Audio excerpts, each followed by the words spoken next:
what are the feelings that the workshop or the book gave you, and how can you start to bring that into your life? So I think one of the biggest questions people don't ask themselves when they come away from a workshop and they lose what they call the workshop high is, did I change any of my patterns or not?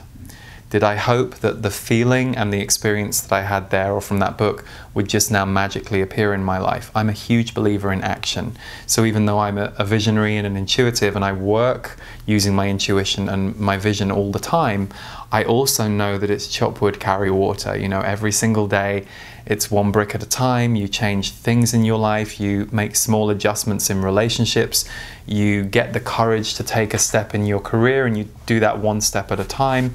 So I think too many people give their power away. We're used to giving our power away, give their power away to the book or the video or the workshop, and then go back to their life and don't recognize they're supposed to take that energy that they felt and start to recognize that the reason they go completely the other way when they go back to their work is because they are not lit up in their job. They went to the workshop, they got to feel what them being lit up and soul alive was, and then the dissonance and the contrast of going back to something that's way lower down the scale for them is a great clue. So then you have to go, okay, I don't know how I can leave my job right now, I just don't know, but I know I'm going to leave it within the next 12 months, and I'm going to do as many things as I can to support that action, because that's the lowest point in my life. So I had this big high, I want to maintain as much of that high as I can. What's the lowest point in my life, and I'm going to start there?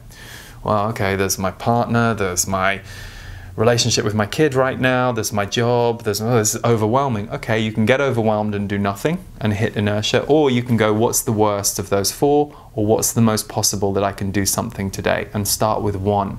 Because when you start moving one piece, everything else will start to change too. So I think sometimes what happens to people is they realize how dead they've been when they suddenly feel alive, and then they go back into the place where they feel dead and it feels horrible to them and they feel unsure how to get out of it. So, you know, I read many books, I went to many workshops, I did a lot of self-growth work to get to the point where I knew how to keep the engine alive. And like everybody, I have days where it's harder and I have to work harder and learn new things. So I think the problem that we get stuck with is we forget we're evolving all the time. I think we think, oh, I'm going to get to this happiness destination and I'm going to sit there forever. You'll get to the happiness destination, you'll like it, and then it will have to evolve, because we're always changing as we grow and age through life. So usually it's a lack of action, and sometimes people get stuck in their own mind as to all the reasons they can't make a change, rather than going, okay, well, I think the safest change to make would be in this area, I'll try it and see how it goes. If you don't push into your life isn't going to reform around you.